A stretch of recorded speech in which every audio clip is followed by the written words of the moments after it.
Back at the end of the First Era, raiders from the continent of Akavir attempted to gain a foothold here in Tamriel.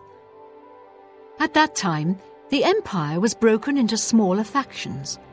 Raymond Cyrodiil decided to unify them and form an army to repel the Akaviri raiders. The force became known as the Army of Raymond. The two armies clashed in what's now northern Cyrodiil. The Akaviri were strong and well supplied. But their greatest error was marching through Morrowind on the way to their objective and dismissing the response it would garner from Vivec. They didn't count on Lord Vivec forming an alliance with the Trident Kings of the Dreg. From Morrowind he struck at their rear flank. Not only did this make the Akaviri fight on two fronts, it also cut off access to reinforcements and supplies from the sea. You must be joking, right? Who hasn't heard of the greatest known hero of the First Age?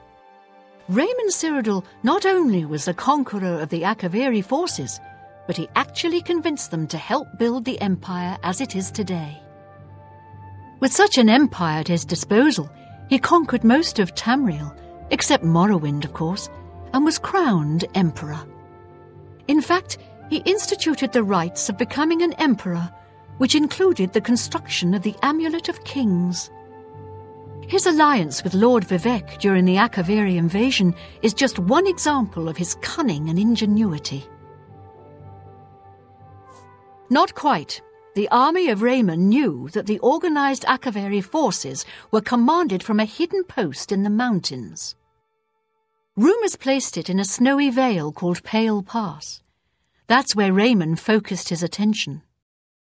As his forces fought their way across the Gerald Mountains, the Akaviri suddenly surrendered. It was assumed they were overwhelmed and gave up. The only strange part was that the command post and Pale Pass were never found. It was dismissed as a rumour, and the army of Raymond celebrated. It's come to my attention that the post did exist, and it happens to be the last reported location of the Draconian Madstone.